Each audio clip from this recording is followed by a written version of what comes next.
There's a word I hear a lot that I would purposefully avoid using to describe a person. That word is legend.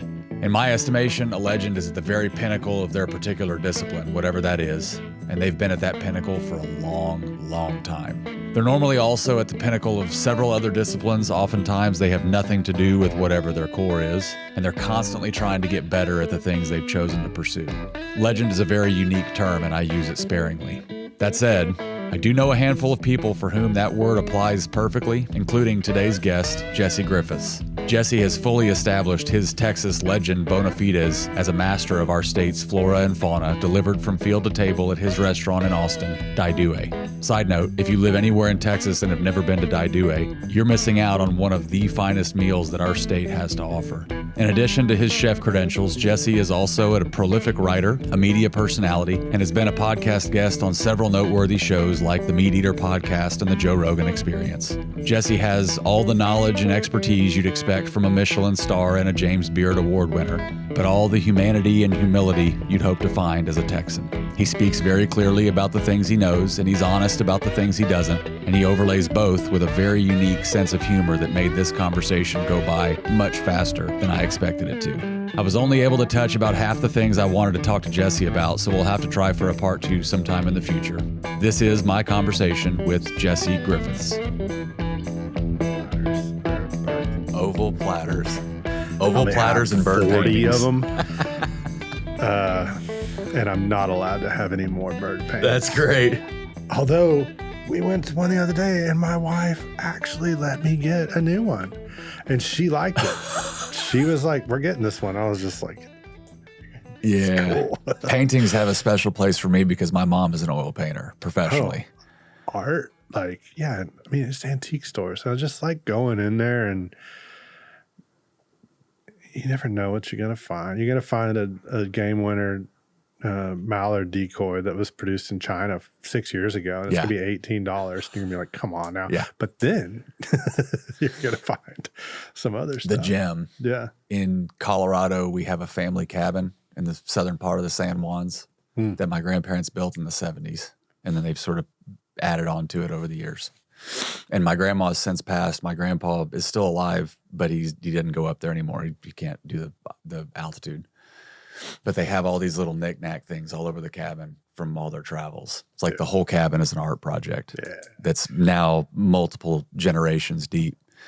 But in that cabin, over the archway or the door opening that goes into this big sunroom that has the windows that look down the river, there's this, I think you'd call it not a stockade, but the bar that went over the oxen's neck. Mm-hmm. What do you call that? Yoke. The yoke. There's an old wooden hand-carved yoke that lives over that doorway. Yeah. And it's been there since I was a kid, so I've just always seen it. And when we first moved to Smithville, we were maybe 6 months into living there. I was taking a phone call, and I was in downtown Smithville, and I was walking up and down past these old antique shops. And out of the corner of my eye, I see that yoke, exact same wood, exact same cut, everything, up under a bench in downtown Smithville. And it was like the thing that called to me in the antique store that I had to have it. Didn't matter how much it cost. See, it's cool. It is cool. Yeah, it's like old stuff. And it doesn't have to mean anything to anybody except for you. Yeah, but it used to mean something to somebody, and you'll never know what that was. Yeah, or how it arrived at that place under that bench to be ready for me. Yeah. Yeah, it's cool. I like stuff like that. When you walk through the cabin with my grandpa, it's the last time he went was 2 years ago. And my brother and I took him up there so we could record him talking about what it took to build the cabin and that whole story. He's a storyteller by nature. And then the second recording was all the things inside the cabin. And we kind of went through each room and he told all these stories that we had heard before, but we wanted them recorded for the future, you know? And you walk through that cabin and it's like there's never going to be a time with my grandpa in that cabin where there's unnecessary silence. There's always a story about something in that room or something sitting on this table that he's got. And it, for whatever that is, I've got it in me too. My room at the house is like that, where I've got a lot of little paintings and animal skulls that I found when out walking, or big rattlesnakes that I almost stepped on out in Del Rio. And I was just out there. In Del Rio? I was, on the Devils. Yeah. Yeah, we're close to Del Rio. That's a special part of Texas that people talk about South Texas a lot, but this is hill country in West Texas. Yeah. I didn't see any rattlesnakes. No rattlesnakes. Not a one, and I saw a bear. You saw a bear? Saw a bear. In the wild. Black bear. Yep. Man. Very cool. They look different in South and West Texas than they do like Colorado, right? It was maybe a full second that I saw him, but I was like, not a pig. That was not a pig. Was it under the influence? What do you mean? What made you see the bear? Was it really a bear? Oh, was I? Yeah. Oh no, I was turkey hunting. I had full clarity. Yeah. No, it was a bear. I've seen lots of game camera photos of them down there, but never seen one myself. Yeah. Yeah. When we go down there, we go to Carrizo Springs, which I don't know. I guess there have been some sightings around Carrizo, haven't there? I don't know. I used to have a sightings. friend. He had a big ranch down in Carrizo. His family was very formative in that area. He's written books about it. Hugh Fitzsimmons, he ran for. I know that name. Ag commissioner. Okay. He was a bison rancher. Sorry. And he was in Carrizo. I used to go out there and hunt, and I saw Carrizo change from being nothing to when the oil field during the oil boom, and it was the craziest. Because I think there was about 7 years where I didn't go, and then I went, and it was like, oh, this is different. Yeah, the roads were undrivable. Yeah, the town had swelled from like 7,000 to 40,000. I was hunting with a buddy in Carrizo when all that was happening, and had a chance to get my dad to come down to do a dove hunt with us. And he was like, "Man, I don't want to impose on y'all. Just get a hotel room." And he couldn't find a hotel room anywhere around that town, just for all the people there doing oil field work. Yeah. Yeah. It was wild because I'd go there and it was just, ghost town. And then the next time I went, it was just packed with people. And like I said, the roads had become so bad. Yeah. It's had an impact on that part of Texas for sure. Yeah. And still it continues to. Yeah. Do you know Roy Hines? You ever met Roy Hines? Deer tracker? No. Sounds super familiar though. There's a lot of people that know Roy Hines. So he's got the short story on him is he has a lineage of deer tracking dogs that his grandpa and his uncle were on a cattle drive together, and a dog found them on this cattle drive and followed them for miles and miles. And they ended up kind of adopting this dog and then breeding it with some kind of a tracking dog. And it's made this deer tracking bloodline where now you wound a deer and you call Roy, and either him or his son or his son-in-law have dogs from that lineage that they'll come and they'll find that deer for you. That's pretty cool. He's on my list of people to get in the room here. Yeah. You were on my list, so I'm glad this worked out. But Roy, his place is in Hines, Texas. That's named after his grandpa. It's kind of down by Charlotte. There you go. And when the oil machine moved through, started having earthquakes. And then his foundation of his house cracked. So when I met him the first time was on a Texas Monthly video shoot. We go out to his house and his whole front porch has tiles that are bowed in the middle. And he's like, "Oh yeah, that just happened." From fracking? Yeah. But they say that's not what it is. It's not what it is. Where I'm from has earthquakes now, and they're like, "No, that's just normal." Ignore the earthquakes. Yeah. It's like, I don't remember any earthquakes when I was there for 20-something years. Yeah. When his grandpa moved in and they named the town after him, they weren't having earthquakes. But yeah, it's wild, man. That is wild. Okay, so there was a couple things I do want to talk to you about. One is we've met in sort of fits and starts, none of which I expect you to remember, but I want to explain them because it'll give some context. So in 2019, my business was in downtown Austin. I guess it was around that time, 2018, 2019 is when the taqueria was still open. Mm-hmm. And I used to take customers to Dai Due taqueria in the basement of that building on First and Congress and get them the wild boar confit taco. Because to me, it's the best taco ever made. My grandpa was a big taco maker, so he was always when I have my grandpa's tacos, I know it's my grandpa's tacos. And that was the first one that I had that I was like, okay, this tops my grandpa's tacos somehow. So I would take people there all the time. And then I met you there at one point, and it was right at the time that you were writing the hog book. You had already released a field, and you had a wild boar carnitas recipe in a field, but it was not the same recipe as what the wild boar confit tacos were made out of. Mm-hmm. And I don't even think you called them wild boar confit tacos on the menu. Carnitas. I think it was just carnitas. And so when I met you, I told you, I'm trying to figure this recipe out. And I came in once a week, once every other week. And every time you were there, I would say, okay, I think you've got this seasoning and not this seasoning. And you would tell me, you're on the right track with this. No, you're wrong about this piece of it. And then fast forward to, I think it was end of 2019, Rome Ranch in Fredericksburg. There was a bison harvest. Do you remember that? The one I did? The one that you did. I did. I didn't know if you had done more of them or if you just did the one. No, I just did that one. So my buddy Tate says, hey, there's going to be this bison harvest out at Rome Ranch. And I don't even think I knew you were a part of it at the time. And then when I got out there, you were the one that was doing the butchery. And when I actually first met you, you go out in the field, kill the animal, bring it back with the tractor.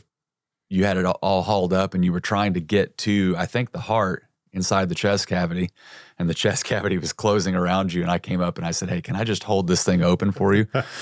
Yeah. So to me, it's the coolest, like how I've met this person was I met Jesse Griffiths on the inside of a rib cage of a bison in Fredericksburg, Texas, and saved you from getting clamshelled by a bison. By a still warm bison. A still warm bison. Yeah. How often do you do events like that? There's no consistency really to anything I do anymore. So I can't really say I do that often. It's just like everything these days is a one-off almost. Mm-hmm. So, but it's been a while since I've done anything like that. There was a lot of people there, and it was a lot. Just by its nature, butchering a bison, more or less by myself with a little bit of help. But getting in there, I remember with a Sawzall and just working. I remember working from the bottom up, just like the hind shanks all the way up. It was a chore. Yeah, it was fun. For 75 people, it was a chore. Yeah. Yeah. It was cool. Yeah. Is it in your nature to be more craftsman or more artist? Like the craftsman being, you do a task and you do it repetitively and you do it exceptionally well. An artist being more of what you're talking about, where every day is different. I'm working on a different art project today. I think craftsman, I've always said that is like, I'm lucky enough to be in a vocation that is regarded as artistic, but it really is actually a craftsperson job. Yeah. It's cooking and butchery and all that is nothing that should be as lauded as it is. I don't think. I sometimes, honestly, I appreciate it, but I don't think it really deserves the status that it has these days. So I would say more craftsman. I would even be honored to be called a craftsman. Most of the men I admire are craftsmen. Yeah. I've said it before. We're plumbers, except we just don't make that much money. Yeah. Is it easier for you to have every day be the same? Or is it easier for you to have nuance every day that you're facing? I'm annoyed that every day is not the same, but I would be even more annoyed if it wasn't. Yeah. But my days, these, in this part of my life, it's all one-offs. It's just like I can't even begin to describe my schedule. And it's turkey season right now, so I kind of incorporate. I always say I dress for the job I want, and so I'm like incorporating turkey hunting into my job. So I've done 2 donation hunts where it's like I'm out there cooking dinner and maybe doing turkey breakdowns. In exchange for basically being in these cool spots, but it's raising money for different conservation groups, which I guess is work. I sure hope so. I mean, I guess it qualifies. But then, I get to go do these amazing things at the same time. It's accomplishing something. And, I'm working on a new project. I still have the restaurant and just a million little things. I'm the wild foods editor for Modern Huntsman magazine. I do some work for Meat Eater. It's extremely random. And it has no real flow to it. And if I didn't have a calendar where I religiously go in and mark down every single thing that I'm supposed to do, I would be adrift. Do you feel like it's a period of your life where it's characterized by that kind of chaotic, I'm doing something different every day, or is this how you intend to keep it forever as long as you can? I'd probably do better with more structure. But like I said, I'm pretty happy with the unstructured nature of it and the freedom right now because, for instance, if I want to go to Oregon on Monday for 6 days to hunt with a couple friends, turkeys up in the mountains, I have the flexibility to do that. Yeah.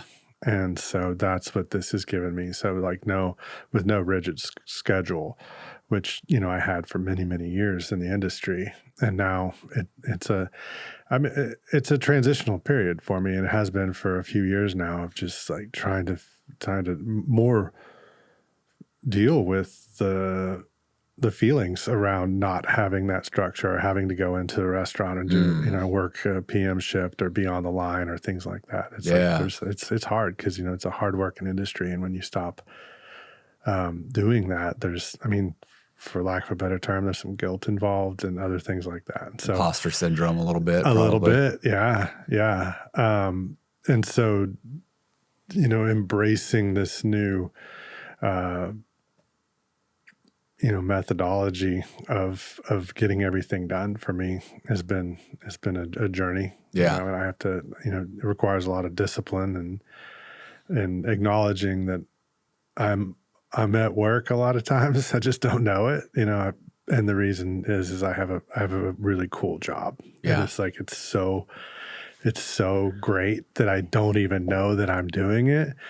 And so, when you come from like a hardworking Welsh coal miner family, that doesn't land very well. Yeah. Like I am absolutely not working right now. It doesn't resonate in your core as I worked a hard day today when you weren't in the kitchen from sun up to sundown. Exactly. Yeah. Exactly. I get that completely. Yeah. Do you have an assistant or anybody that helps you manage the schedule? No. I have a very, very kind wife that does her best. I gotcha. To help me.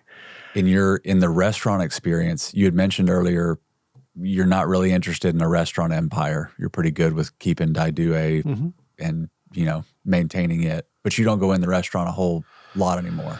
No, during the day mostly. And I really enjoy that. I mean, it's in great hands. And I think that has to be really addressed is that, one thing that we've managed to do is find excellent people that run that day to day and enable this. And without them, I wouldn't be able to maintain this lifestyle and get all this stuff done. But, all these things that I do, these ancillary activities do feed back into the restaurant. Yeah. They definitely make a huge difference in that people travel to Austin and come to this restaurant because of maybe they've heard me on a podcast or something like that. And so it works really well, but they definitely require a great deal of the credit. Yeah. You talked about when we were in the green room, we were talking about Tyler Vanderkolk and how he has a staff of people there that have been there for a long time that kind of hold the line for him when he's not there holding it himself. Is that also the case at Dai Due? Like, what's your staff tenure like there? We've got, let me think, 3 people that have been there for 12 years. Yeah. See, is that common in restaurants? No. I wouldn't think it would be at all. No. And many that have been there for probably in that like 3 to 6 range. Yeah. Our turnover is very, very low.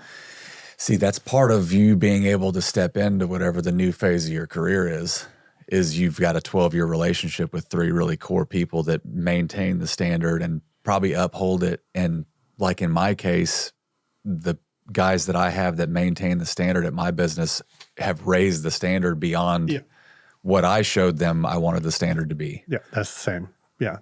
Janie, who's the executive chef there, she's definitely gone beyond my abilities, and that's, you have to have the grace to admit that or to seek that. You got to want that. Yeah. Did you know you wanted it when you found her? No, I don't think so. But, as it developed, you become very fine with it. And you're like, no, this is wonderful to see this person thrive and go and do things in a way that I might not necessarily do. And then that works. And then she creates culture in her own way. And it speaks for itself, and the staff retention, that's also working. Like, I might have made the framework, I might have showed her how to source things throughout the year and seasonality. And we speak daily, absolutely. We have a really great relationship. She's a dear friend of mine. And it's been pretty amazing to watch her shine, and grow beyond. Yeah. And just keep doing it. And you need new ideas and younger people. Yeah. To just maintain, not just maintain, but just to move forward, I think. You're also a creator by nature, at least in what I've seen of you. And for a creator, I'll speak for myself because I think I am one too. Once you get something created and on its feet and moving a direction, the amount of energy you put into it, I would say the amount of energy you want to be putting into it starts to wane over time, where having people around it that will then pick it up and make it part of what they're in pursuit of sort of gives you permission to pull your time back a little bit and go apply it to creating something else from scratch. Yeah, definitely. And it's a really nuanced business model as well. We've never just been a restaurant. We've always been something else. We were at the farmer's market. We were a supper club. We were a hunting school. We were a place that you could go and buy. There was books there, that I had written. That we teach classes. It's not just this one thing. It's not just a restaurant either. So it needs to be fed from other avenues as well. Okay, I want to dive into that a little bit because since I've known you, Dai Due has been around. It was my favorite restaurant before I met you to begin with. So I only know you through that context. But when we were talking earlier and you had mentioned that somebody called you chef in Central Market, you were a little uncomfortable with that moniker being used for you. So do you not think of yourself as a chef? I don't like the formality of being called chef. I have a lot of friends that are chefs, and they call me chef, and I always forget to call them chef. I'll call them Todd. And so one thing, speaking specifically to this, one thing that I didn't like about the structure of the kitchens that I came up in was some of this rigid formality, hierarchy, there's a lot in modern culture about how dysfunctional kitchens are, and most of it is true. Like it was and still is like that, and I didn't like that at all. There was a couple of things that I swore that if I ever had my own mythical place, that it wasn't going to be like that.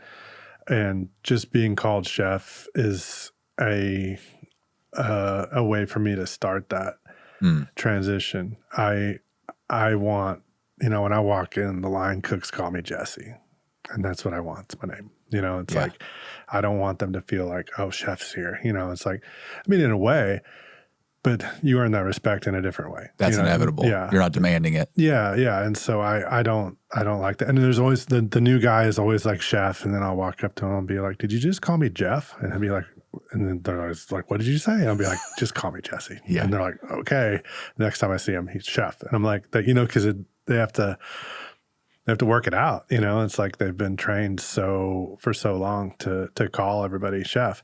And it is respect too. And I get that. And I don't care if another chef wants to be called chef. That's great. I personally don't like it. Yeah. I don't want to say I don't like it. It's coming from a very good faith source. And it's very respectful, but it's not necessary, so I think that's just one facet of it. It's like, I wanted a lot of natural light in the restaurant, so that you felt like you weren't working in a dungeon. It was just like that it was a sunny place. I wanted there to be just a very good vibe there, and recreate a culture that wasn't kind of based so much in negativity and reprimands and shame, things like that. Which, I'd come up around plenty of that. And also, when we were in our formative years, we employed a lot of women in managerial roles and still do to this day. And I feel like that balance has always served us extremely well. Why? Kitchens have forever been very male dominated. And I was young when I first realized that that's a problem, is that if there were more women in this room, then we wouldn't be behaving like this. And when we behave like this, we don't make the food as good as it could be. If that makes sense. It does make sense. These aggressive boys club kitchens, maybe they put out great food. They certainly do think that they put out great food, they tell themselves. But women are nurturing, historically great cooks as well, and I think just finding a balance, and it doesn't always happen. We don't obviously hire by any kind of quotas or anything like that. In fact, our kitchen staff right now is very much male. But it's just kind of happened that way. The executive chef's a woman, but I think in general, just allowing women into the kitchen and creating a space where it was like a very comfortable place for them to work was beneficial. There's something to that shows up in, I wouldn't say the culture of the restaurant, because obviously a patron's not necessarily privy to the culture, but you use the word vibe. There's something that shows up in the vibe of that restaurant. And you probably wouldn't totally attribute it to your hiring practices, but there's certainly an element to that. And for reasons that you mentioned, whether you take a creationist viewpoint of the world or an evolutionist viewpoint of the world, doesn't matter. You would have to look at it as the female of the species has to raise the child. So therefore that person in the couple that it took to make the child is going to need to be more nurturing just by nature out of the box. And somebody that's more nurturing out of the box is going to be better at delivering some kind of a customer service or a hospitality experience by nature than somebody who's aggressive and constantly trying to get to the top of the hill, and what you see in more patriarchal work contexts. Certainly. Something to that. Our product is very meat focused, fire, meat, things like that. It's all about balance too. Yeah. It's like, I enjoyed the kind of the art that you have in the logo or things like that. It's a little bit, it kind of lowers the temperature a little bit. I think, I don't love the word whimsical, but I'll use it because I can't think of a different one right now. But I think, incorporating that in there to temper this, these big fires that are raging in the hearth and these giant pieces of meat that we're cooking over that too. It's just like, it's all about finding this nice balance of hospitality in the end. It's like we're getting great product, and we love what we do, and we believe in an older version of hospitality and welcoming, and we want all of that. And that applies to our staff as well. We want it to be welcoming. I really want it to be a great place for them to work. And I love when they stay there for a really long time and I get to know them and that they enjoy working there. Yeah. I think that is an accomplishment. And from a business standpoint, it's also an accomplishment. It works. Having very happy employees is worth every penny that you think you've lost on that process. It's just like, you haven't lost anything.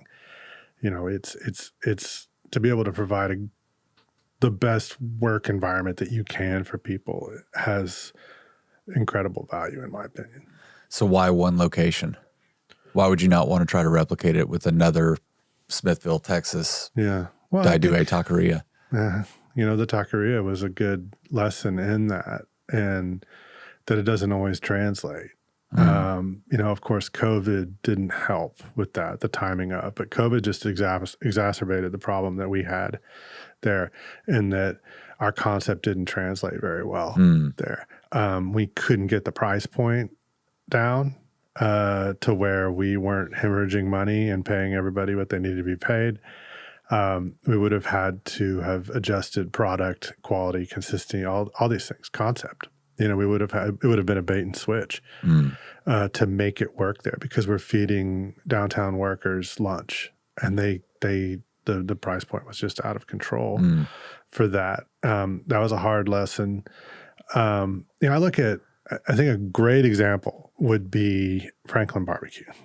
Now, more so, he could have 100 locations, and he could be in the airports and everywhere, but there's only one.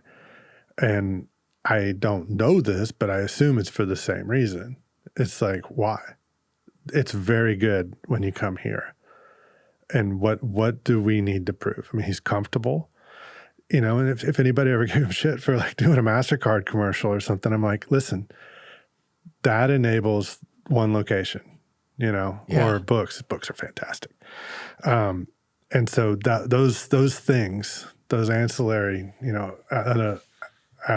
streams of revenue, they enable that one location just thrive and still be the pinnacle of consistency and quality control, because all the attention's put there, and there was never this need to expand. And I think as Americans, we sometimes were like, but wait, there's more to be made, and it's like, well, sometimes no, it's just, you can just stay small. Think about like some restaurant in a small village, pick your country, it doesn't matter. This person running that place, nobody knows about them, but they're making this gorgeous food, and they will, maybe for a 60-year run, and they're just doing their thing, and it's just like, just because we can doesn't mean we should, and so I'm very much like, no, this place, it's enough. It has enough, there's enough business, it has enough broken equipment and plumbing problems and so forth to last forever. And so I just don't really think it's necessary, and not really something I want to focus on.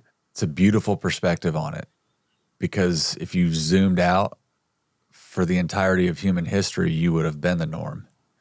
It wouldn't have been the norm to say, let's go open 6 more restaurants in surrounding villages and build an empire. Right. It would have been, no, I've got 4 walls, and I've got a team that's doing this thing, and I know every little nook and cranny and every personality dynamic.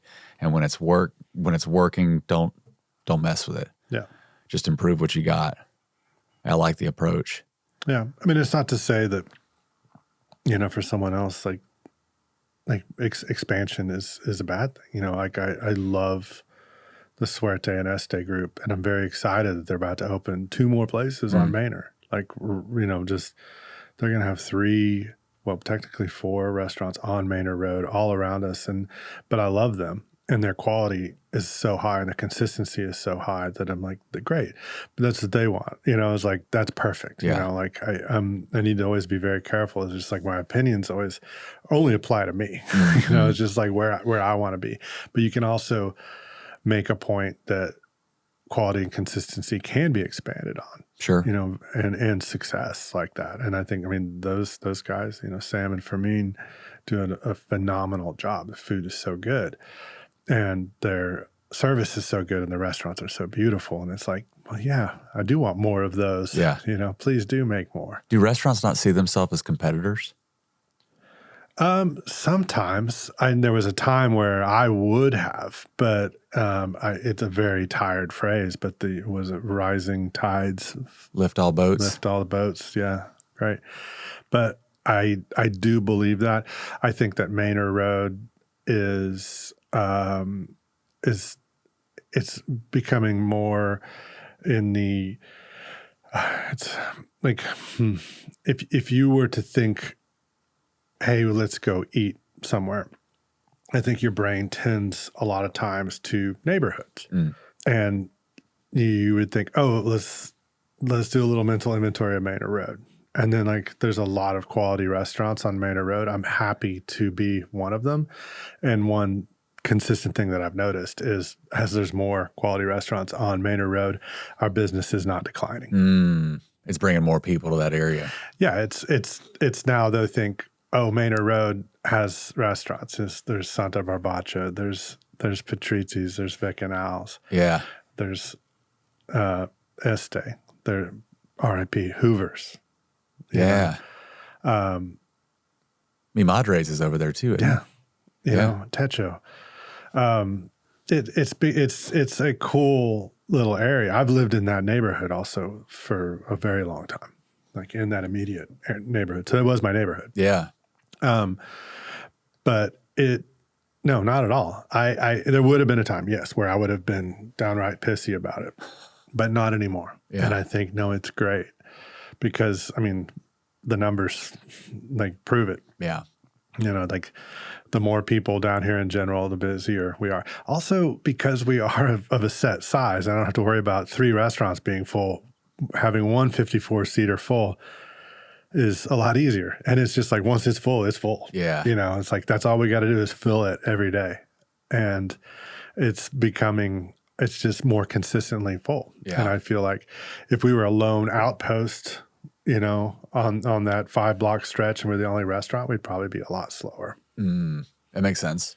That makes sense. I believe that. If you meet somebody for the first time and they don't already have a context for who you are, how do you explain what you do for a living? If it's not chef. The restaurant? No, just in general. Because you're not just, I mean, you've written a book or 2. How many books have you written now? 3.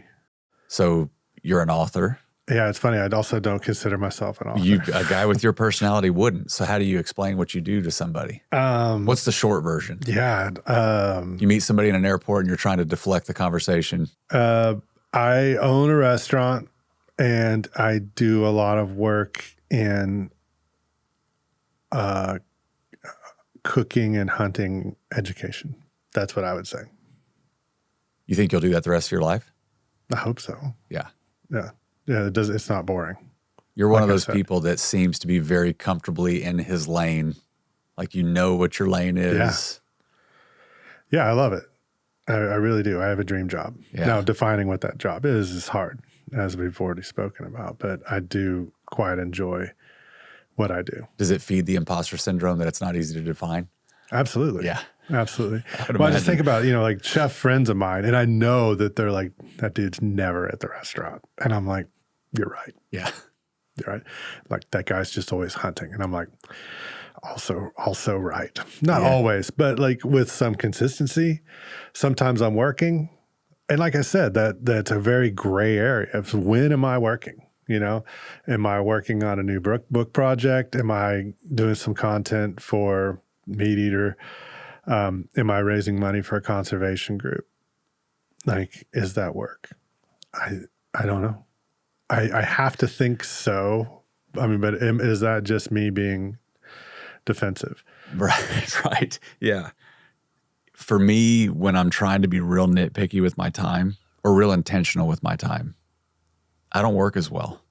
If I'm what I would consider to be uber disciplined, where I'm looking at the financials and I'm seeing what our P&L looks like this month, and I'm doing all of the things the way that you would expect a CEO to. To me, it was like playing baseball in college, and when you really want to throw strikes, you fall apart completely. Like I'm the kind of guy that just has to go play the game and not pay so much attention to the little minutia. Mm-hmm. Are you wired that way too, or do you like the minutia? I don't. It's hard to define. You know, like I said, I have to work off that calendar. And I have to remind myself that there's no consistency to how much work I'm doing. There will be, you know, the month of February, I worked pretty much every day. If I go back and look at it on a new project, and I was just up early in the morning and writing. There's a hint. but sometimes I don't realize that's work. I'm like, oh, I'm just messing around like with recipes and like, wait, no, that's what I do. Work. Actually get paid a little bit of money for those things. Yeah. You know, so by definition, work. And so, and then I would go for like a whole month, and then the next month it might be a little more free flowing and just here and there. And just, like I said, hard to define, you know, going to the restaurant, I'll cut a deer with the guys and show them how to do all these different cuts, or go up there and, you know, handle a situation, you know, or, do a class, or, you know, it is just so random that, I mean, it has taken years and it's still not, I haven't really finished figuring out how I feel about it. You know, I don't have the closure yet about it. So you haven't arrived at full maturity yet to know what it means. Yeah. But it's fun. Like, it's fun. It's cool. What time horizons do you think on? Do you think like a week at a time? Do you look forward in months? Months. I have, and that's another thing. It's just like I have so many requests of my time for events, podcasts, off-site events, and you know, I'm booked out until next January. Not fully, but I'm booking to January at this point, and probably beyond. And so it's just like, it's very far out, you know? And then, so you know, I would say I'm fully booked through the summer, and for context, it's April right now. Right. And I have a pretty full plate of stuff to do. What's your litmus test for whether or not you're going to give your time to something? How do you gauge, this is a yes or this is a no? It's very hard. And also, in my line of work, there's a really rigid seasonality. Right. So the busiest the restaurant will be is roughly October through, let's call it April. Okay. May.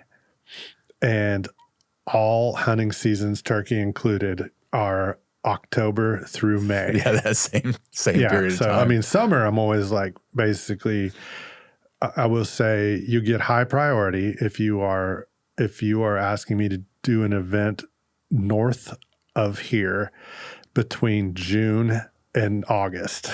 I will do it. The further north, the better. The further north, the better. Get me out of here. Just get me out of here. Colorado, done. Yeah. Washington State, Maine, get me out of here. Canada.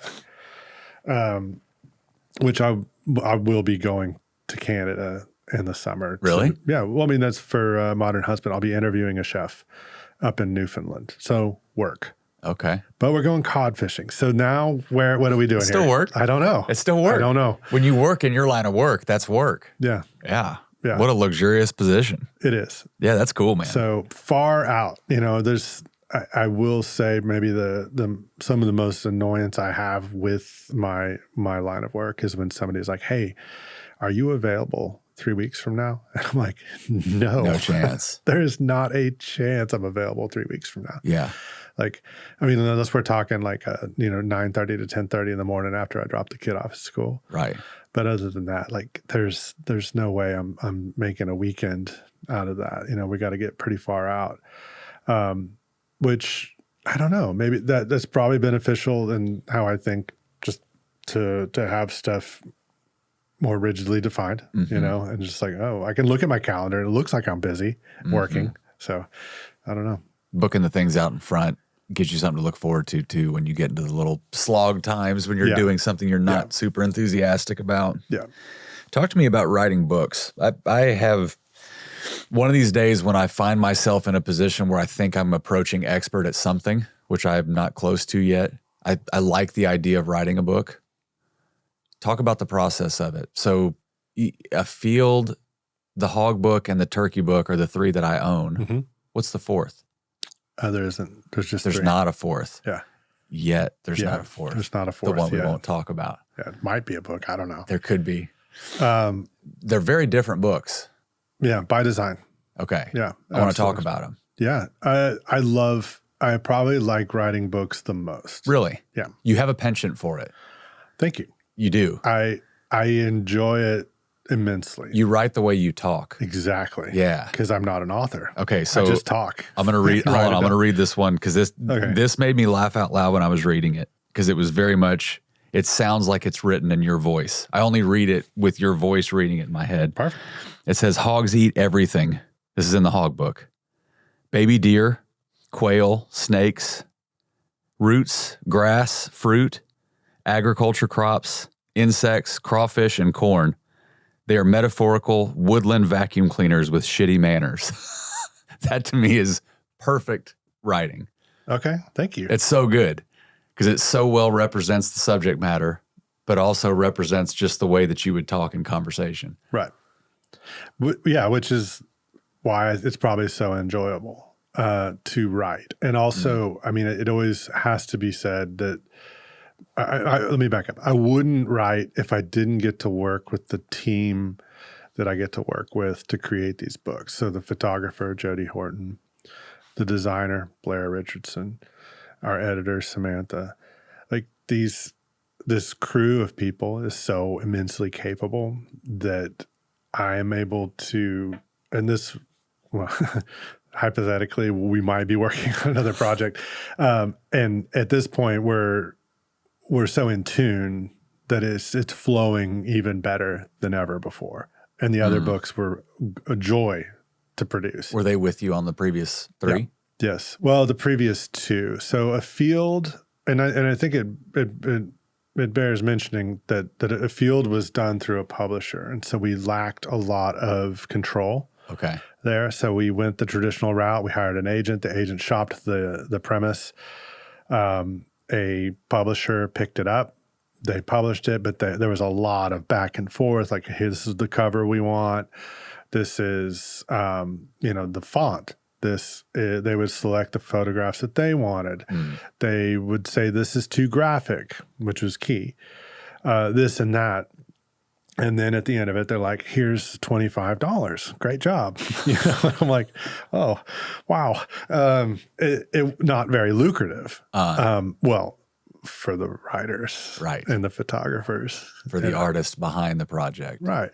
And so when Jody suggested the next one, like, let's do this on our own, we had some traction with the first one and just in general to quote unquote self-publish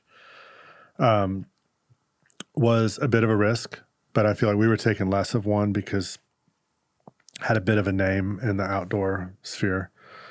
And so the next one was self-published and we retain full control. We bring in the exact team that we want, namely the designer and the editor and indexer that we want.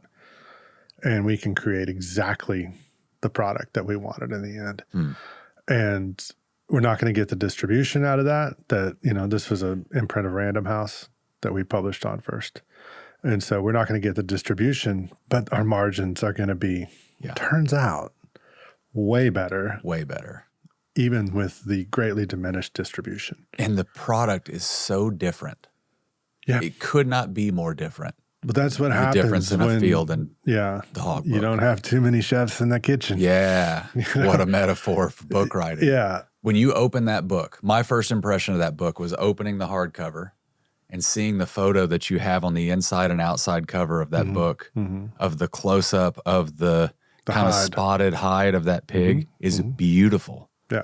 It's so unique. Yeah. And we got to do that because, that hog was shot with my dear friend Larry out east of here, not too far. And like one of the most beautiful pigs I've ever seen. And, sometimes when I've got the hide at my house, we had it tanned and you see that. And I look at something like that and I'm like, that's going in there. How? And then you're like, oh, the end covers. Yeah. Like, that's it, and a publisher be like, no, we don't want to do that. And then I've given that book a dozen times and I get that commentary every time I give it. Yeah. The inside cover of that book is spectacular. Yeah. How did he have that idea? It's so unique. Yeah, but you're not, well, first off, when you work with a publisher, most of that stuff is quote unquote taken care of for you. But when you do it all yourself, you are forced into every single detail. Right. And you can either hate that or love it. I love it. You know, between me and the designer and the photographer, somebody's going to have a great idea to fill that space. I've got a vision as these are textbooks or these are educational. These are supposed to impart a lot of knowledge. And so they have to have almost a textbook-like efficiency. And so I've got a vision of how to communicate all these ideas throughout the book. And then we get to like deviantly achieve that however we want, which is super fun because we're beholden to no rules. Right. At all. Oh, hey, this book's too long. Oh, funny story. When we did a field and we were mapping out the steps for field dressing a hog. This is the book with the publisher, to the publisher. And I'm speaking in real time with one of my editors in New York who I've never met to this day. I've never met face to face. Spent a lot of time on the phone with, but never met. And she's like, okay, let's walk through the steps. Step 1, remove the penis. And she screams, and I can hear her scream, you know, in New York. And she's like, no, we can't do that. And I said, it's literally, that's step 1.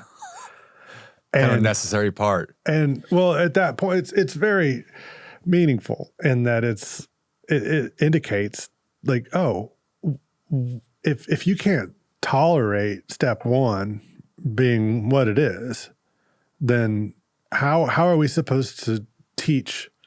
How is this supposed to impart any wisdom at all? Yeah. If we're gonna censor or just kind of, you know, skip around these things, we need our subject matter is bloody and brutal. I mean, there's pictures in the hog book of piglets being, you know, the fur plucked off of them, baby, a cute little baby pig. And like the publisher would have been like, nope, no chance, not doing that.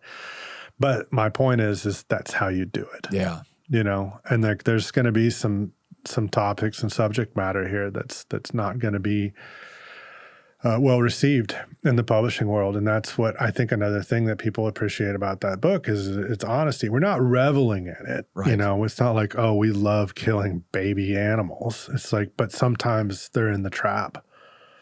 And, you know, as an invasive creature, they must be controlled. And it's not a disrespectful thing. It's just it's an honest thing. And then your next step beyond that is how do you make this, beautiful? Like, how do you know, and that's where the designer steps in, and she's just like, she's looking at the color palette in this photograph, and then she's choosing the picture, the color for the page next to it and the font. And then when you flip the page, and we think about it as a whole, you flip the page, and then what happens? You know, and it's just like it's so much fun to do that because a book is just such a good format for that. People can pick it up and put it down. It's a little bit old fashioned at this point. You know, versus a video or something like that. But it enables the user to use it at their own pace and enjoy it however they want. Some people read cover to cover. Some people just dive in. Some people are random. Some people just pick at it, you know, every night before bed. Who knows? Yeah. You know, but it's like, it's there for you to go through as you want. And I think some people communicate very well in video form. Some people, you know, I've got friends that they'll call you, they won't text. I've got friends that'll only text. You know what I mean? Like I like to text, and that's meaningful. If you listen to my outgoing message, I'm like, you can call me, but I'd rather text. And one day I was like, wait, that's because I like to look at the words. And if I can look at my own words before I send them, I'm going to communicate a lot better. Yeah. And so that's my lane. Yeah. You know, is writing books. Explaining it as a textbook that's a perfect explainer for the hog book because it is start to finish, how they end up here, why are they a problem, right? How big is the problem getting, how can we deal with the problem, and then how can you create something beautiful on the back end from the solution to that problem, which is keeping them managed. Yeah. The turkey book was different. But we meant to. The turkey book I read cover to cover. And I don't think I appreciate that. Of any cookbook that I own, I've never read a cookbook cover to cover because it doesn't read like a cookbook. It reads like a hunting story, like a series of hunting stories. It is one season. The Hog Book was created, I always say this, the Hog Book was answers to all the questions I'd heard around hogs for more than a decade compiled. Like if you came to a class and you were like, well, how big is too big?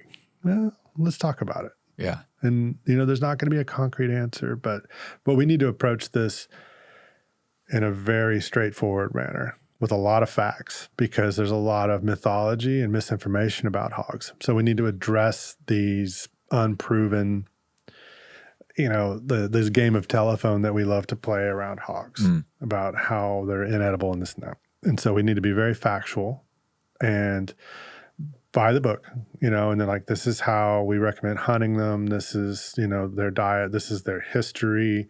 And then this is how you break down these 4 hogs in different categories. And just really trying to give you a very approachable, user-friendly way to address hogs, which in my mind had not been cohesively addressed. Mm-hmm.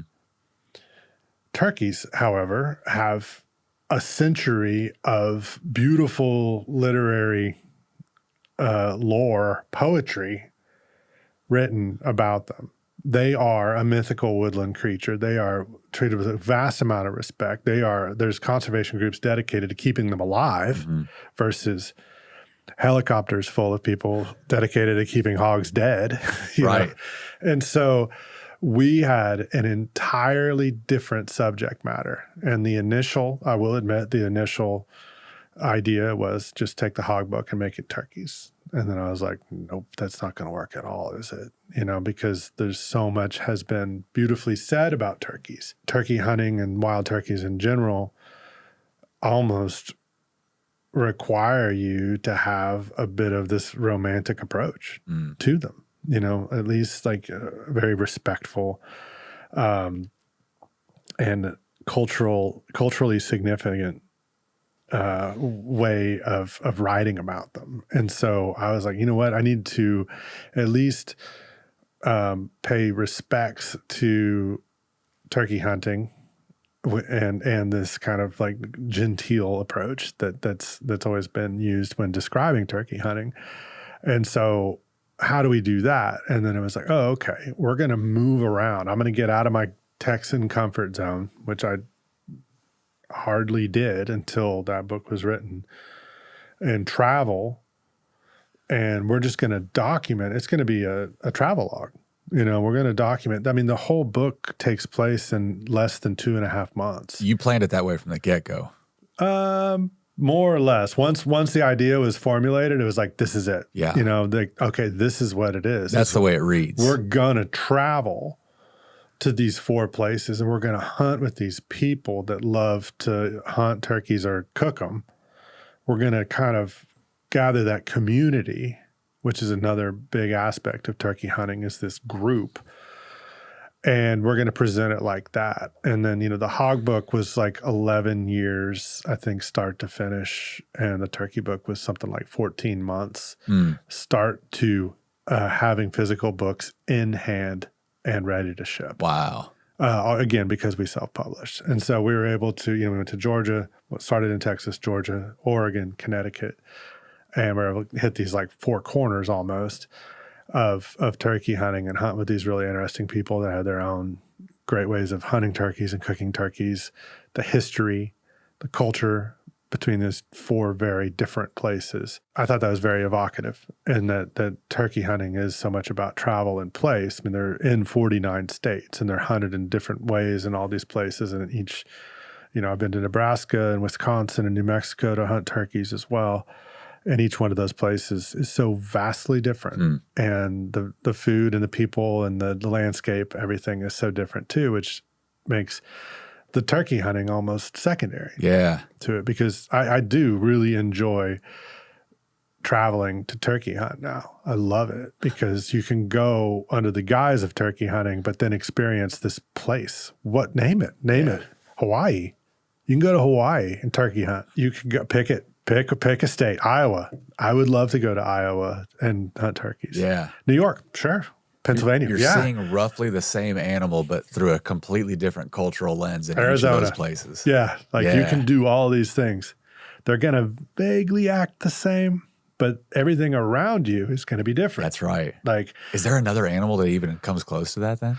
I don't think so. Maybe a deer. Maybe. But even species of deer, you have people that hunt mule deer exclusively and never touch whitetail and vice versa. Yeah. I don't think so. Yeah. I think, and then just the nature of the turkey in general, which I don't know how deep you want to dive. We're in turkey season right now, so I'm primed to go off. Duck turkeys. But that's what that was. And it was really, really fun to do that. Yeah. And put out a book. And then trying to figure out how to maintain some sort of flow in there where it still was educational and still was a bit of a textbook. And then it just kind of worked out. Like we interjected recipes as we went, the first hunt was in Texas and the very first thing I cooked was the last of the turkey from the previous year. And we fried turkey. We made fried turkey. Recipe number 1 in the book, fried turkey. Here we go. And then after that, we were just like, we're cooking our way through this journey. And then we would break out a chapter and dedicate that to all breasts, all leg quarters, offal, and other stuff. And then the elephant in the room being, around late summer every year, I get all these media requests to come onto a podcast or a show and talk about turkey because of a certain holiday. And I hate it. Really? Well, first off, it's like the expectation is very simplistic. Like I'm going to roast a turkey. Thanksgiving Day turkey. On Thanksgiving. Yeah. And I'm like, well, first off, no, I'm not, because it's very difficult to roast. Probably not going to do that with a wild turkey. I mean, it can be done, and I have people tell me that it can be done. If you're trying to communicate how that's done to someone that might not have like a whole slew of kitchen skills, I think you're doing them a disservice. Yeah. I think the best thing to tell them is don't do that. It'll come out better if you do it, split it up and do it this way. And so right there, we're not communicating, it's like, this is not wearing pilgrim hats and having turkeys, it's like and so then starting from there and trying to communicate that. So we made the final chapter in the book. It's just called Celebrations. And it's all about how to cook large meals out of a turkey and like really use that bird to celebrate for a group of 10 people, whatever. I mean, and it could be in January, who knows, any time of year, but like, this is how you make like a big bountiful feast out of that because we get it, you want to. And so that was the final chapter, trying to kind of get in front of that. It doesn't work because still this year I will still get a bunch of You'll still get the requests. Yeah. Like, so what's your favorite, Thanksgiving turkey recipe? And I'm like, oh, well, you like cranberries out of a can? Yeah. But I mean, we eat turkey at Thanksgiving. Yeah.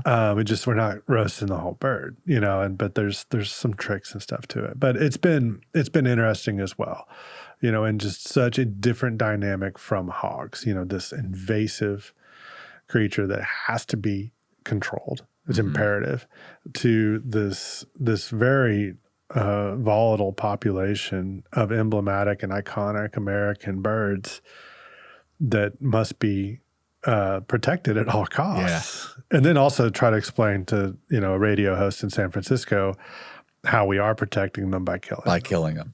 Which is not a straightforward topic. She said, do you kill the hens? Or no, how do you know you're not killing a hen that's sitting on a nest? And I was like, I mean, the tone was very accusatory as well. And I'm like, we just don't. Well, first off, we know. And that's the last thing that we want to do. And it's like, there's a lot of thought being put into that. And there's a lot of organizations. I know people who only work, like their only job is to make more wild turkeys, and they're avid turkey hunters, and like explaining that to somebody. So it's like, but you never get that with hogs, even, I think very different culture around hogs. Might even be like, okay, I get it. The best piece of turkey media content that I know of was your friend Steve Ranella with Theo Vaughn when Theo Vaughn was talking bad about turkeys, and he spent like 45 minutes just browbeating Theo about.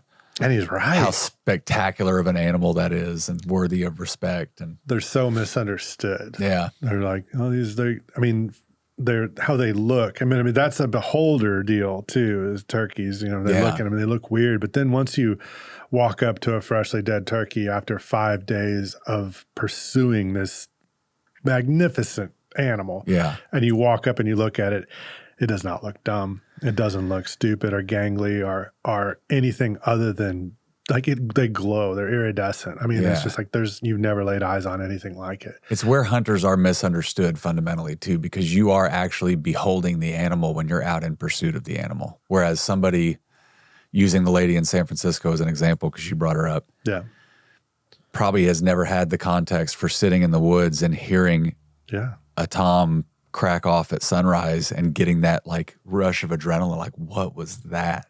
Yeah. You're actually in the environment of the critter. You know the critter really well after you spent that much time pursuing it. Yeah. My daughter's first turkey hunt really drove that home for me, in that we went out there, we heard the gobbles in the morning, and of course they went the other way, which is what they do. But eventually, about an hour and a half later, a group of 2 toms, 4 hens, and a jake, a young tom, came into view at the top end of this field and absolutely put on a show. And what was really meaningful was that she got to watch turkeys being turkeys. Whether we had taken a bird that day or not, she got to sit and see something that nobody else ever gets to see. The real version of it. The hens split off on one side there was an open gate, and they got on one side of the fence, and the toms just leisurely and casually went on the other side. And then the jake made the poorest decision that he made that day, and I felt so bad for the little dude. Like, he's like, I'm going to hang a left here. And he went over to the side with the hens.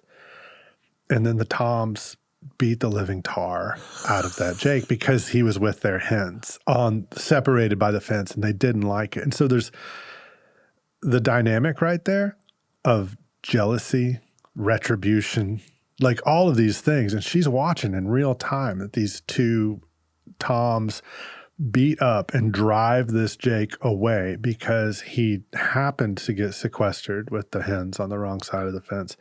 She gets to watch all of that happen with no explanation from me. I don't have to tell her what's happening. It's apparent that these, highly developed, gorgeous wild animals are behaving like this, and you get to witness it. And somebody that's like, turkeys are dumb. Okay.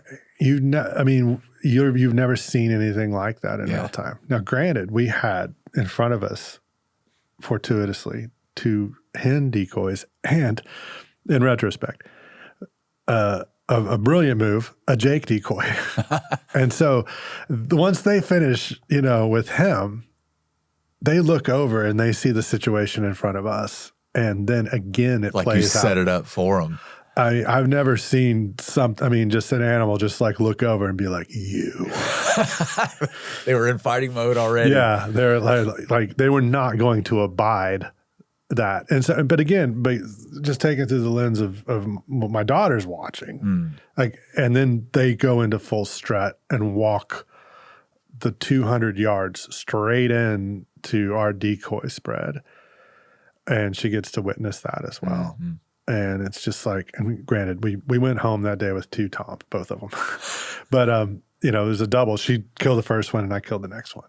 And then it's like, and the feeling after that, like you're 3 hours in, and is anything going to happen? Oh, something happened. And you get to watch this the whole thing probably took 30 minutes, but like, where do you get to see things like that? And then just repeat that over and over and over out in the woods, and, through success and failure and all that. It's just like, it's such a gift. And knowing that you probably used every bit of both of those animals. 100%. And that you've probably told that story 1,000 times since it happened. Also true. And your daughter probably will tell that story for the rest of her life. Yeah. And you end up with a profound appreciation and understanding of that animal that you wouldn't have had if you were watching the same thing play out on National Geographic on the TV.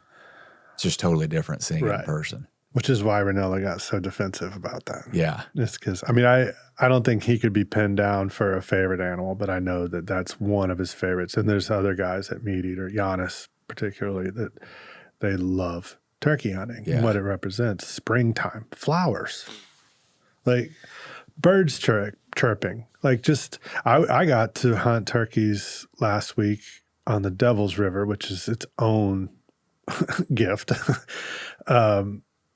With a avid birder, an expert in birds who could identify the song of every bird as that orchestra warmed up in the morning. And it's like, get your whippoorwill, boom. Oh, here's a cardinal, boom. Here's I don't even remember. I'm like, I never even heard of that bird. And he's just naming them all. And then, I mean, we're not even addressing the flora, the types of trees. We're not even addressing the cave on the mountain that somebody lived in 12,000 years ago. We're not even addressing that this is an oasis in a desert. I mean, we're turkey hunting at this point. And it's like, it's almost overwhelming. Yeah. When you, like the experiences that you can have. So yeah, turkeys are dumb. Yeah, right. Somebody that has that level of knowledge of their environment, where they can pick out a bird by the song, or they can pick out a plant by the species of plant it is. You don't get that if you don't spend an immense amount of time and have a deep appreciation for the subject matter, where most people just don't have it. And a guy like Ranella, I've never met him, but if I did, I would credit him with me returning to the notion of hunting, because I was raised in a very Texan hunting context, which you're mincing words, you're splitting hairs on terms, but I would not consider what I was raised doing to be a hunt. It was there's a corn feeder and there's a box blind next to it. And at 7:30, that corn feeder is going to go off and this buck is going to walk in from that sendero and he's going to give you this broadside shot and you need to shoot it. And I still will do that kind of endeavor, but it's different to me than the pursuit of an animal like you would have in a turkey hunt, where you're responsible for calling the animal in and positioning yourself correctly and thinking about the wind and all the things. It's just different. Mm-hmm. And when you're raised in my family were all very respectful hunters in that way. Like we ate everything we killed. We were careful about it. It was never what I would call yeehaw hunting. It was respectful. But there's a different level of respect you have when you're actually pursuing the animal and trying to get it in its natural habitat. Mm-hmm. And then the process that I think you have inspired largely, Steve would certainly get some credit for it too, is just that every bit of that animal is useful for something. You spend a lot of time in Texas deer camps and you get back straps and the quarters and the rest of it goes on the gut pile. I didn't take a heart out of a gut pile until probably reading your book. I think you and I texted about heart recipes years ago when I took a heart out of a fallow deer.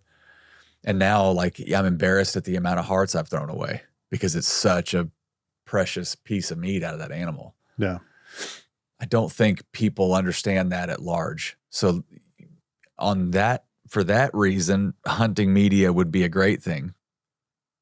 But you could make an argument too that you go to southern Colorado to try to get an over-the-counter tag to archery hunt elk, and you really can't do that anymore because hunting media has made it so popular. Mm-hmm. So where do you fall on is it all just positives and negatives and you got to weigh the two? That's a very broad question. I mean, the feeder blind situation, I would attribute that almost to it's cultural. Yeah. And it's a way that you get your family together and you stack the odds in thick and thorny brush. That's what a lot of, that's one thing that people in Montana don't think about. It's like, you don't really spot and stalk in South Texas, because it hurts. So you got to draw them out. There's arguments to be made. I'm with you though. I would much rather have a more on the level connection with that animal. Hunting media, yeah. The travel thing for me that I mentioned earlier about how I never traveled before turkey had a lot to do with that. I mean, and we can back up to the restaurant here, in that the restaurant uses our resources as a regional community. Okay. Like if we don't have lemons as a group of people in, let's define it as Texas, then we don't have lemons, and we're not going to take somebody else's lemons. The same could be applied to that elk.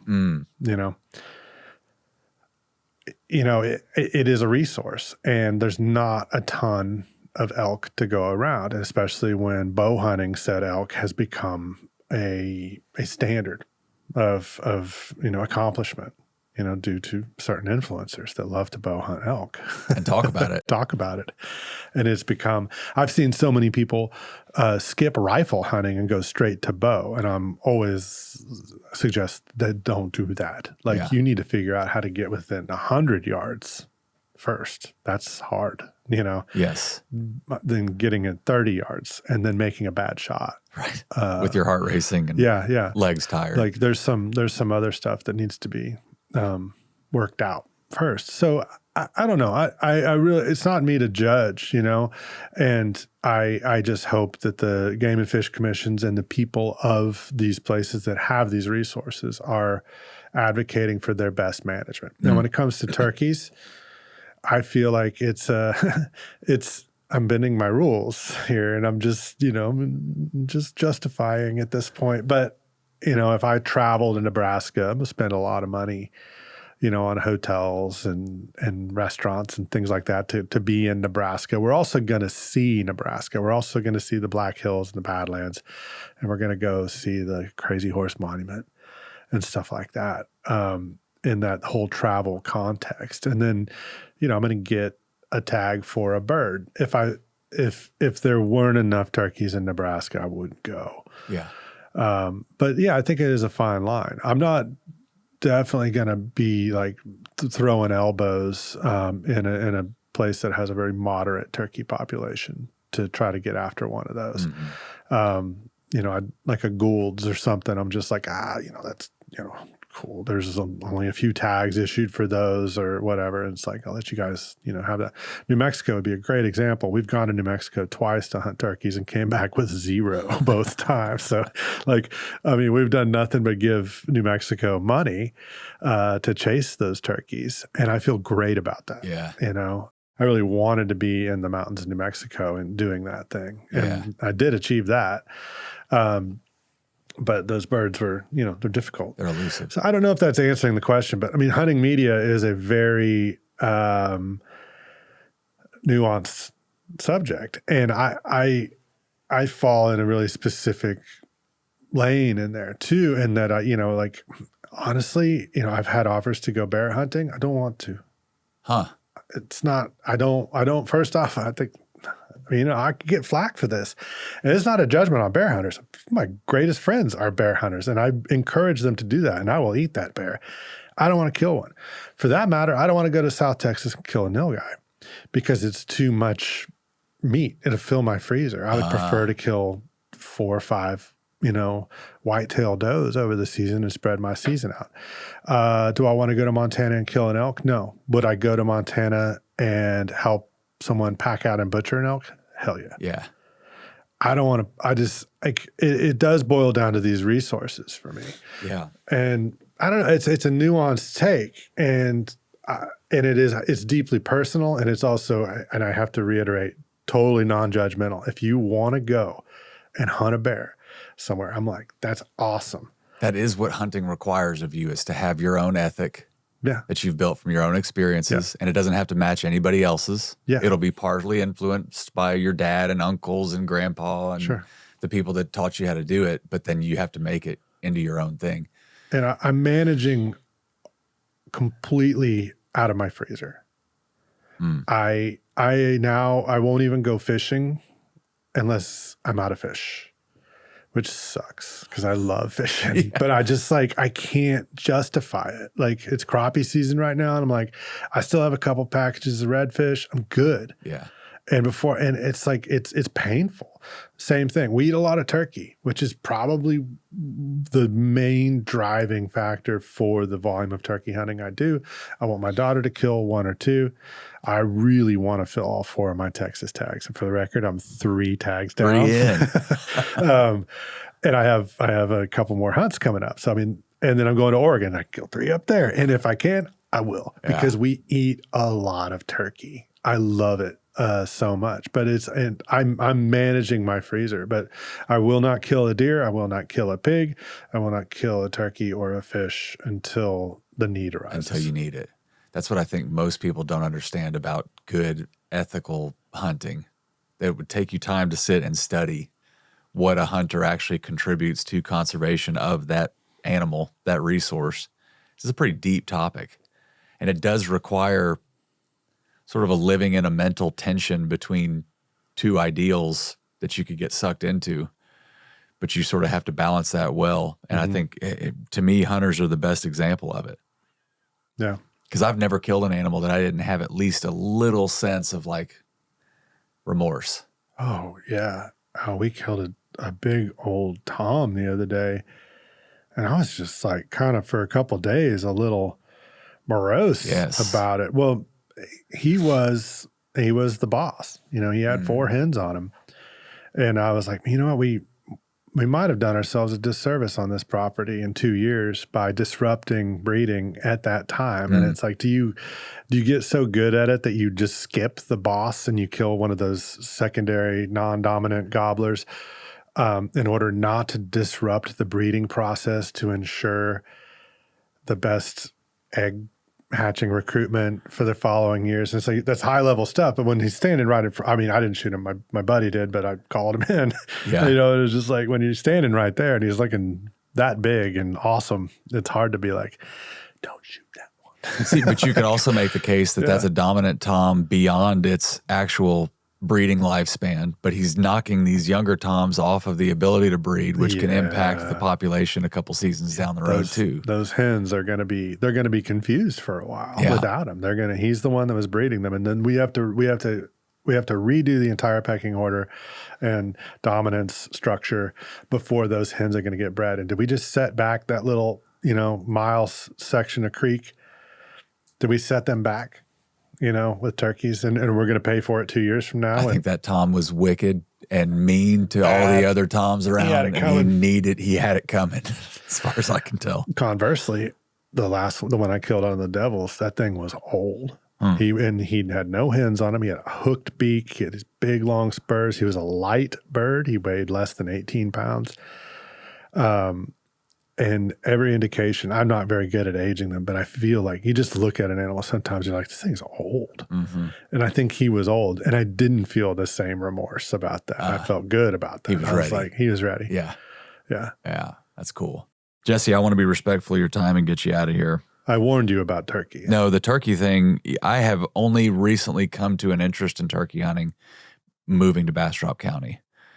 Because when you're in Austin, you don't really have a context for it. When I'm hunting South Texas, I'm there for meat procurement, so I'm not really going after turkeys. When you get to Bastrop County and you walk out on your porch and you hear toms cracking off as sun's coming up, it's like, oh, we got those animals. Okay. Yeah. So it's changed for me. I have dove hunted since I was 8 years old. This is the first animal I ever killed was a dove. I have done the exact same cleaning methodology on doves since I was a little boy, which is what everybody does. Rip all the feathers off the breasts, pull the breasts out, get the fillets off, fry them, eat them, put them in dove balls, wrap them around a jalapeno and cream cheese and that whole preparation. But then since paying attention to your stuff, I have not killed a dove that I haven't fully plucked out and taken the heart and the gizzard. I have a tough time with livers. I'll have to have you show me how to get the liver out in one piece.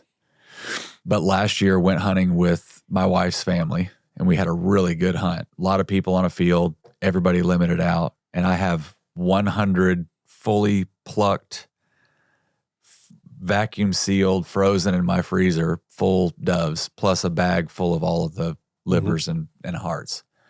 That was a project that took us like I mean, I was up till 2 a.m. plucking dove and getting them all put together. And then 2 days later, still getting them all packaged and stuff. Yeah. But they're precious little things in my freezer now. And so the thought of taking those out and doing something with them, I feel this responsibility of like, I've got to make these into something that's worthy of the project that we put into it. Perfect. So what do you do with 100 birds plucked, vacuum sealed and frozen, and then the bag of the giblets that are there? I'm going to make probably a pate with the giblets. They're so good. And especially dove livers. Like if you roll around a dove field and collect everybody's livers, and I did that once at a really big hunt and came out with like a pint of dove livers, and I made a liver pate out of that, and it's phenomenal. Can you make a pate with gizzards in it? They're pretty tough. Well, I mean, pate is like a very interchangeable word. You can have like a terrine or a pate, which is like just ground meat. Yeah. That's like very sliceable, or you can have like what we might call a mousse, which would be made out of livers. Like whipped almost. Yes, exactly. Yeah. Most people think of pate as being kind of that smooth thing, but then like think of like a cold meatloaf. Yeah. Gizzards are great in there. You just take some fatty pork and all of your dove giblets and grind that up, and then make a really simple, nicely seasoned pate or terrine, slice it, serve it with pickles, mustard, bread. Okay. Good to go. Is there a recipe in one of those 3 books that's... Absolutely. Also, my online Pedernal project has lots of recipes for dove as well, and terrines and pates, things like that.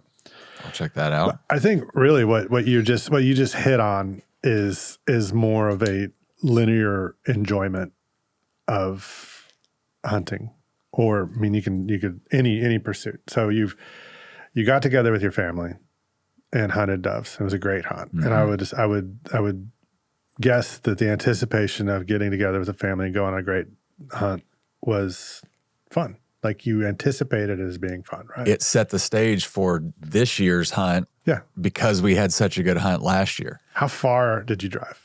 Carrizo Springs. How far is that from here? It's 3.5, 4 hours. Okay. And actually it was longer because we were stationed in Dilley for that hunt, and we drove from Dilley to Carrizo just for that evening hunt. Yeah. Okay. So you're spending some road time. Lots You're of road time. probably seeing where I'm going with this. Yes.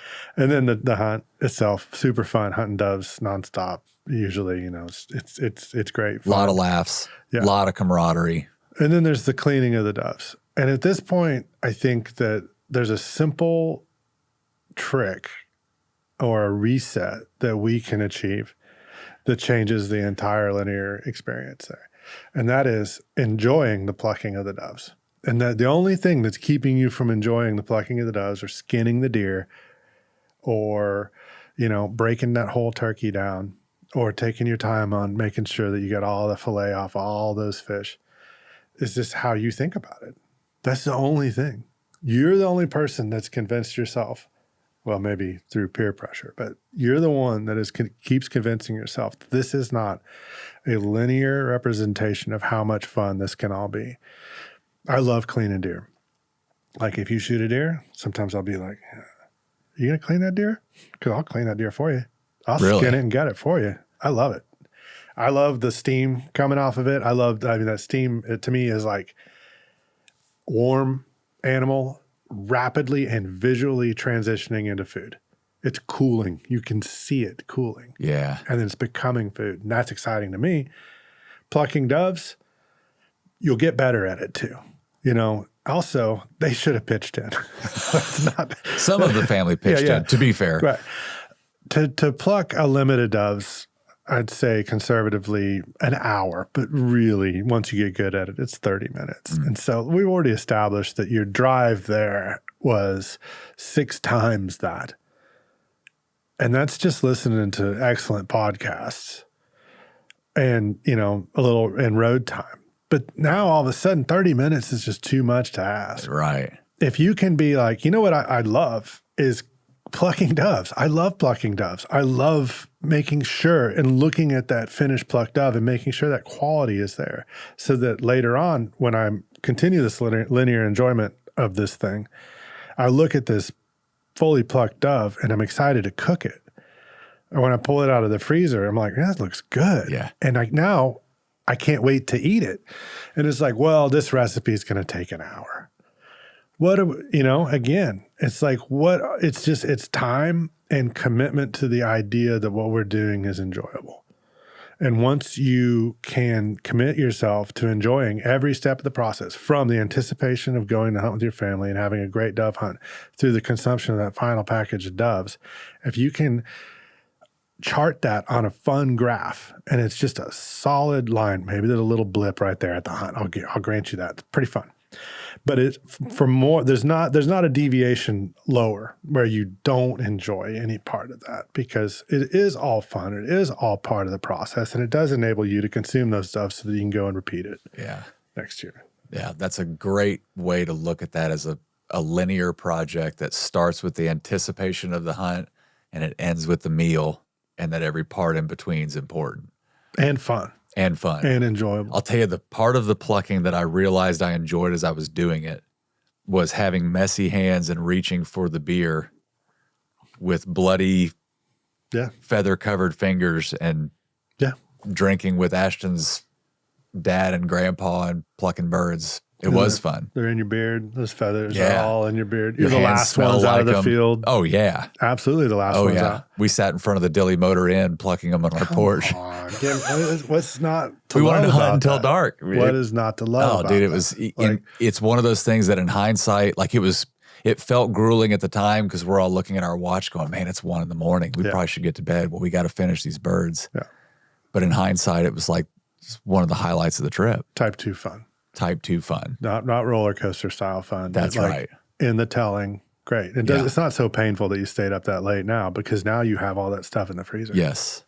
But I want it to culminate in a meal for the people that were there. Yeah. That got to have the fun of the hunt, but also see the specialness of the meal. I mean, a lot of times with those whole doves, I like just stewing them and then pulling all the meat off. And that's such a great way to extract 100%.